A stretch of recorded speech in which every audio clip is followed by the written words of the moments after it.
I'm all set for life, marrying into wealth while you continue to struggle in your modest existence, Bob Jared said with a smirk, throwing condescending words my way. His shrill voice pierced the air, disrupting my relaxing break in the hotel lobby. I wondered where he had met his new wife, a president's daughter, no less. Julie, the daughter of Johnson Enterprises. Bob, with his middle-aged man's laugh, seemed oddly proud. But the mention of Johnson Enterprises caught my attention. It sounded familiar. Which company was it? Ah, yes. I recalled the details about Johnson Enterprises, and a proud smile spread across Bob's face. Meanwhile, I struggled to suppress a laugh bubbling up inside me. My name is Amy. I'm 35 and living with my husband, Bob. I work in my family's real estate business, handling mostly administrative tasks. My father, the president, manages the key business strategies. Being an only child, I'm expected to eventually take over the company. With older executives at the helm, I feel the pressure of one day becoming the president. However, I've been careful not to discuss much about our family business with Bob, who only finished high school and works in a moving company. I don't want to bring work matters home, and Bob, feeling somewhat inferior, avoids the topic. Of course, moving is a tough job, requiring physical strength and skill, a job for professionals. I don't mind that he only has a high school diploma, but I understand his feelings. So, I avoid mentioning my prestigious university degree or my future role as president in our daily conversations. Bob and I met through a friend's introduction in college. My friend had hired Bob's moving company, and he was in charge of her move. Initially interested in my friend, Bob was turned down. But they got along, so she introduced him to me. Our unusual meeting turned out well, as Bob's carefree nature was a good match for my meticulous personality. After several dates, we became a couple. In my late 20s and at the right age for marriage, our relationship quickly led to marriage within a year. Thus began my life as Bob's wife. Our married life started without any issues. Bob's parents were incredibly kind, always welcoming me with smiles during our visits. Considering the common mother-in-law issues among my friends, I felt lucky to have such a harmonious relationship with my in-laws. However, Bob's demanding job often kept him out until late, physically taxing and leaving him exhausted. Despite his fatigue, he never neglected our marital life. While appreciative, I often thought he didn't need to try so hard. "Thanks for always waiting up for me," Bob would say, thanking me for simply preparing dinner after his long workdays. I felt blessed to have such a wonderful husband. But our peaceful days began to waver a year into our marriage. "Hey, why can't we have kids?" One night, as we got into bed, Bob casually brought up the subject, his tone slightly irritated. It took me by surprise. I had thought about having children too. And although we weren't actively trying, given our regular marital life, I believed it would happen in time. "It's just bad timing. We've only been married a year, so it's not something to worry about yet," I reassured him. I definitely wanted children, but I knew that rushing wouldn't help. To reassure Bob, I deliberately adopted a relaxed tone and said, "It's still okay." "Huh? Don't you know? For couples not using contraception, there's about an 80% chance of conceiving within a year." Bob, more forceful than usual, even quoted percentages. 80% within a year? Not well-versed in pregnancy statistics, that number seemed incredibly high to me. "Really? If you're that eager for kids, should we get tested together?" I thought it best to identify and address any clear issues. I proposed that both of us undergo fertility tests, but Bob's response caught me off guard. "What are you talking about? Are you implying it's my fault? Infertility issues are usually the woman's fault.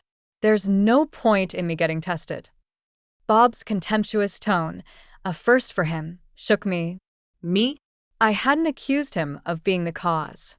I simply suggested testing since we didn't know where the issue lay yet. However, Bob jumped to the conclusion that I was blaming him and added, "It's definitely the woman's fault," as if to say I was the problem. I wanted to say more, but I was shaking, barely able to reply. "Of course," I managed to say. "So just you get tested. I'm too busy with work. I have a job too. You're just a placeholder office lady, right?" Just coasting along in a company thanks to your dad's connections. I never just coast in my company. Sure, I do a lot of administrative work now, but I'm also learning management skills from my father for when I take over the company. I'm constantly trying to prove myself, and it's tough dealing with the higher-ups. Bob just doesn't understand my struggles.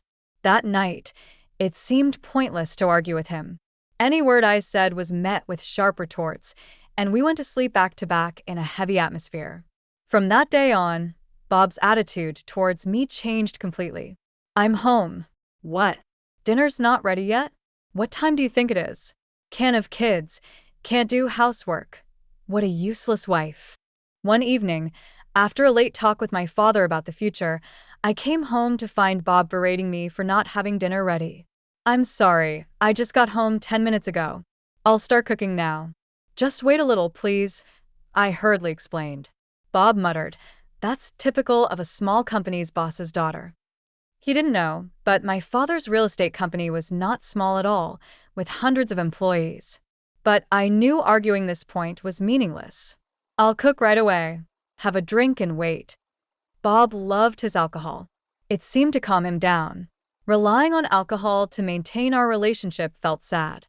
I hated being berated by him, but if alcohol could soothe him even a bit, then it was worth it. The next morning, Bob's mood hadn't improved. "Make sure dinner's ready when I get home," he spat as he left. I sighed, thinking about my plans for the day. I had taken the day off to visit the gynecologist for fertility testing, as previously mentioned by Bob. Although I was the one who initially suggested the testing, the fact that only I was undergoing it while Bob refused was something I found hard to accept. But complaining wouldn't change anything. If the issue was with me, I needed to start infertility treatment promptly. Bob had been wanting kids, and I too hoped for a child soon. I knew fertility rates differ between the 20s and 30s, so sooner was better for treatment. The clinic was busier than expected, and I was called in for an examination an hour after. After undergoing a physical examination and blood tests, I was told that the results would be available during my next visit. It would be a shock if the issue was with me, but I was prepared for any necessary steps, no matter the outcome. I resolved not to lose heart. "Bob, I went for the fertility test today." When Bob came home from work, I informed him about the test. "Huh. Figures. If the problem's with you, testing's the right thing to do. Let me know the results as soon as you get them," he said. Bob's belief that I was the cause of our infertility frustrated me. The fertility testing required much time and effort, and a bit of understanding from him would have been welcome. 5 years passed, and I turned 35. Though we continued our efforts to conceive, we remained childless, and Bob seemed to have given up on having a child with me. His late nights increased, and sometimes he didn't come home at all. When asked, he said he was out drinking with colleagues, then singing karaoke till morning. His behavior was more akin to a college student's, and it deeply exasperated me. My work had become busier, and the thought of starting a family was pushed aside. But Bob's recent actions were too much. His lack of concern for our home life was clear. One day, after Bob went out on his day off, I noticed that he had left his smartphone in the living room, forgetting to take it with him. Realizing this, I picked up Bob's phone, intending to take it to his room. It was at that moment that his phone rang, an incoming call from a certain Julie, as indicated by the caller ID. Assuming it was a work contact, I answered to inform them that Bob had forgotten his phone at home. "Hey, Bob. You're late. I've been waiting for 30 minutes. Where are you? If you don't hurry, we'll miss the park opening." The flirty voice on the phone made me catch my breath. "Can you hear me? Hurry up, okay? We haven't had a date in so long." The mention of a date shocked me, and I quickly ended the call. My heart wouldn't stop racing. Who was this woman? She mentioned a date, so she likely wasn't a colleague. He's cheating on me. Holding undeniable proof of Bob's infidelity, I clenched his phone tightly. Julie had said it was a long-awaited date, indicating a long-term affair. I trembled with indescribable anger. While I was struggling with infertility, Bob was carelessly cheating on me. His recent distance now made sense. He no longer needed me. Unforgivable. Determined to make Bob pay, I started collecting evidence of his infidelity. It wasn't hard to gather proof. First, I easily unlocked his smartphone using his birth date. The call history was filled with Julie's name. When I opened the messaging app, I found numerous messages between Bob and Julie, filled with embarrassingly affectionate words that made me feel nauseated. I took photos of these pieces of evidence with my phone. After placing Bob's phone back in his room, I spent the day as if nothing had happened. After a month of a strained marriage, my father, the company president, summoned me to his office. "I have something important to discuss with you," he said gravely. Shocked by his words, I couldn't believe what I heard. "Is that true?" I asked. "Yes, so I'm counting on you." Disturbed, I returned to my office, barely able to concentrate on work. That evening, Bob suggested we separate.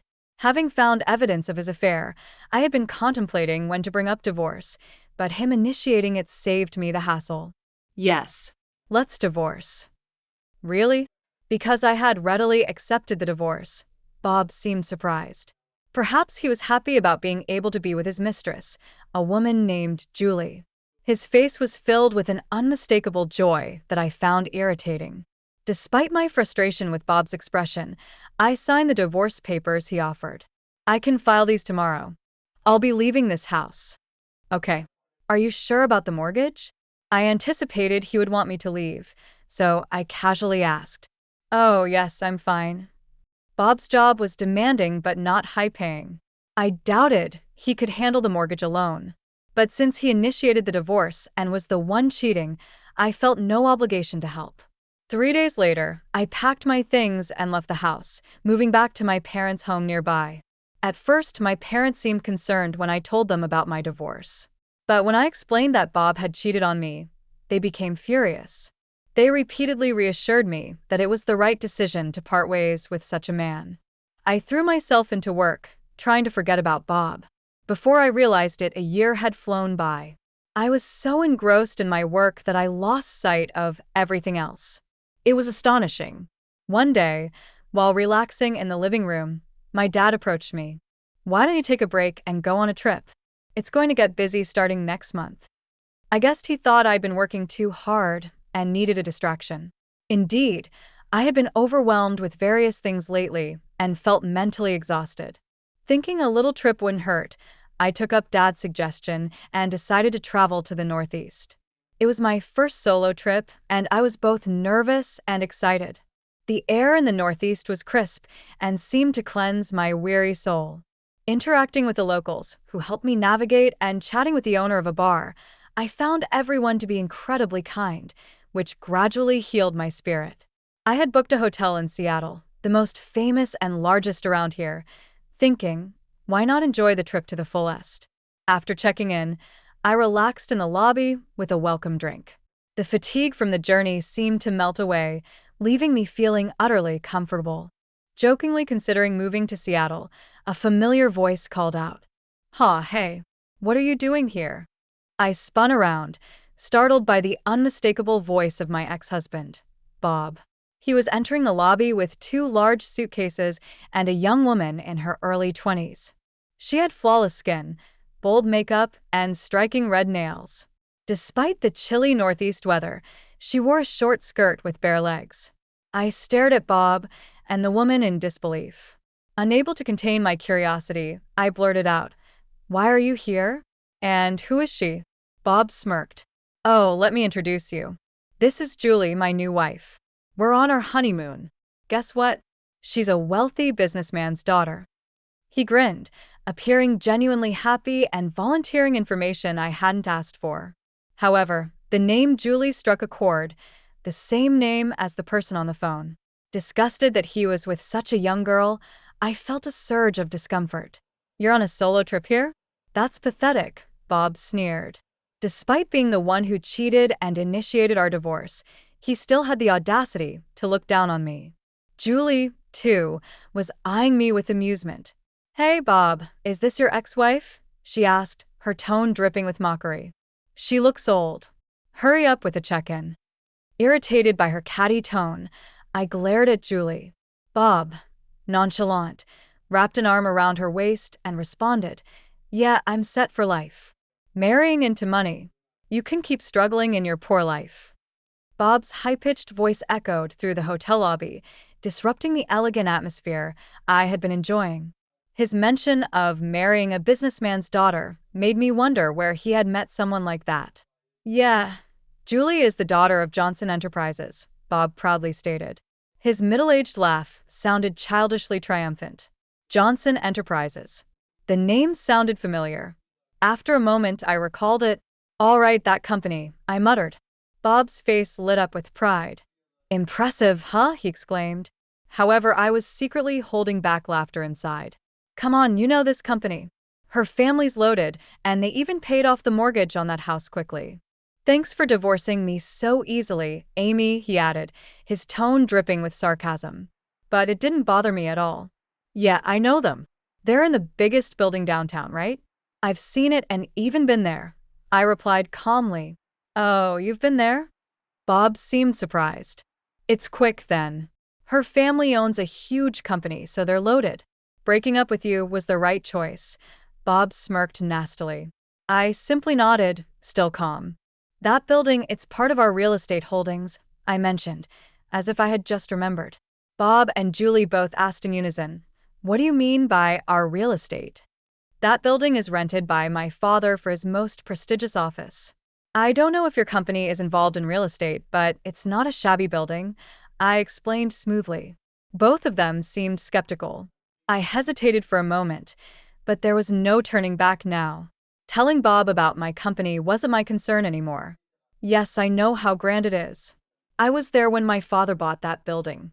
It was about $200 million, I think, but recently, Dad was complaining about a tenant not paying their rent. I looked at Julie. Turns out it was your company. Bob's expression faltered.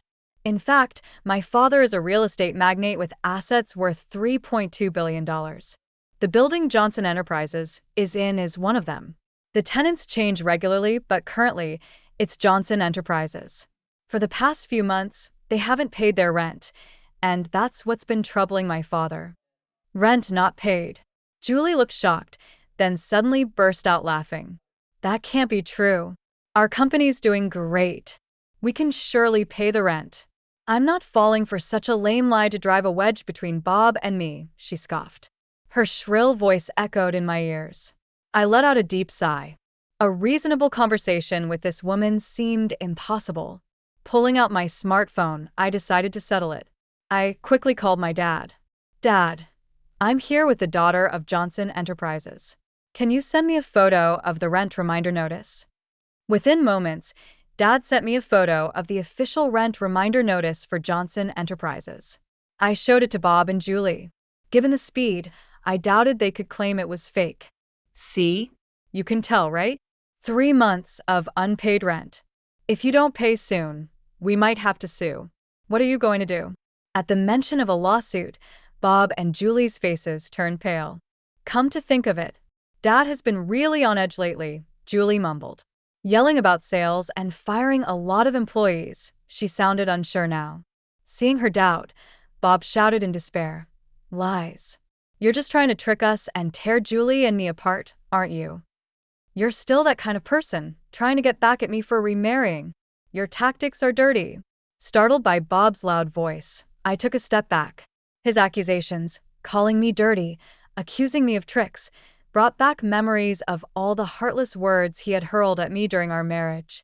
Determined to confront Bob, who was now gloating about marrying Julie, a wealthy businessman's daughter, I prepared myself to tell him the truth. What are you even saying? Do you really think I still have feelings for you? How foolish. I laughed coldly. I've long been fed up with a man like you. In fact, I've been feeling sorry for Julie, who got caught up with you. Did you marry her just for her money? Bob flinched. You married me for shallow reasons too, like wanting to get married quickly or wanting kids. And who was it that left me when he found out we couldn't have kids? Who insulted me, calling me useless for being infertile? Bob's face darkened. You're to blame for all of it. Yet you think I still like you? You must be out of your mind. I unleashed my pent-up frustrations on Bob, feeling a wave of relief wash over me. Bob, on the other hand, seemed infuriated, trembling with anger. You're just an arrogant old hag. You probably can't even get married or have kids anymore. Julie and I were planning to have fun making a baby after this trip, and now you're accusing Johnson. Enterprises that weren't paying rent panicked upon realizing the poor performance of Johnson Enterprises. Bob was desperate to blame all his misfortunes on me. Deciding to deliver the final blow, I said, "Oh, I didn't mention it, but I'm 4 months pregnant. I'm in the stable phase of my pregnancy, so Dad suggested I take this trip to relax. Of course, I have my doctor's permission." That's right. After divorcing Bob, I had found a new love, my boss at work and a subordinate of my father. He supported me mentally when I was struggling, encouraged me at work, and fully supported me. I found out I was pregnant with this child just 3 months ago. Knowing about the baby, I immediately married him. It was a quick marriage, but the company celebrated it grandly. My pregnancy was going smoothly, and, encouraged by my father and husband, I embarked on this trip. Just before breaking up with Bob, my father had told me he was retiring as CEO next month. He decided to retire after being diagnosed with diabetes and realizing it was time to step down. Therefore, I would inherit my father's assets. This made it easier for me to accept the divorce from Bob. Even without Bob, I knew I could live a full life. The word pregnant slipped effortlessly from my lips, leaving Bob shouting, "What? You're pregnant? So were you using birth control when we were married? What's going on?" Bob stomped his feet in complete confusion. "Birth control? I never did that. Remember, I told you I had infertility tests at the clinic, and they found no issues. So, the problem was with you. Too bad." As I bluntly told this to Bob, his face twisted visibly. "The problem was with me? Does that mean Julie and I can't have kids? Why did I divorce you and marry Julie?"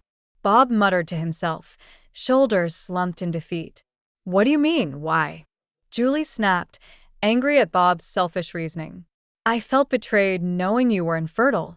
Realizing I couldn't bother with them anymore, I said my final words. That's why, from now on, please don't involve yourself with me. And Julie, regarding the rent for Johnson Enterprises, I won't back down until it's fully paid. If you plan to continue renting that building, please pay the overdue rent soon. Otherwise, we'll have to take legal action. I have nothing more to say to you two, so goodbye." I left Bob and Julie arguing and confidently walked back to my hotel room. After returning from my trip, my husband greeted me with a smile, saying, "Welcome back. Sorry I couldn't help around the house. Was everything okay?" "Of course, it was fine. I'm glad you got to relax, Amy." "Thank you," I replied. My husband smiled warmly at me, and I felt a great sense of relief. Since marrying my current husband, I've been reassured every day, completely forgetting about Bob. Since that trip, I haven't met Bob. The following is what I heard through my father's contacts. After that incident, Bob and Julie's fights became incessant. Despite thinking he was marrying into wealth, Bob discovered Johnson Enterprises was in deep debt. Coincidentally, news was all over TV about a Johnson Enterprises employee embezzling millions of dollars from clients. Julie's father knew about the fraud but tried to cover it up for the company's reputation. However, once the scandal became public, Johnson Enterprises' stock plummeted. Having lost its credibility, the company saw a mass exodus of employees. In such a state, they couldn't possibly pay the rent, so my father was taking legal action against Johnson Enterprises. The future of the company looked bleak, entirely Johnson Enterprises' fault. Bob, having lost a fortune he thought was within his grasp, was furiously blaming everyone but himself. Thinking he could ride on the coattails of wealth was overly optimistic of Bob. Julie, realizing Bob was infertile, accused him of marriage fraud. Furthermore, after our hotel encounter, I had a lawyer demand compensation from Bob for his infidelity, leaving both him and Julie in debt. I heard that Bob and Julie ended up arguing every time they saw each other, and they finally got divorced recently. Then, unbelievably, Bob called me after divorcing Julie. "Amy, please marry me again. I have debts other than the alimony. Julie made me buy everything she wanted and then left without paying a dime. You're the only one I can rely on. I'll do anything for you. Please forgive me." Bob's pleas, sounding like a beggar's, were so pitiful that they almost made me sick. His unchanged attitude of marrying for money was just appalling. No, I have no desire to be involved with you ever again. I'm going to be happy with my husband and our child, so please don't contact me again. Goodbye. I said calmly and immediately blocked his phone number. That should stop any more absurd calls from Bob. Having lost his wife and money, Bob will likely live a lonely life now. Given his infertility, remarriage might be difficult for him. Moreover, it's hard to imagine someone falling for a person like Bob, who mocks others so readily. All I could think was that he should at least try to repay his debts. I thought about it as if it were someone else's problem. As for me, I'm looking forward to my life with my husband and our soon-to-arrive baby. Both my work and personal life are more fulfilling than ever, and I'm savoring this unparalleled happiness.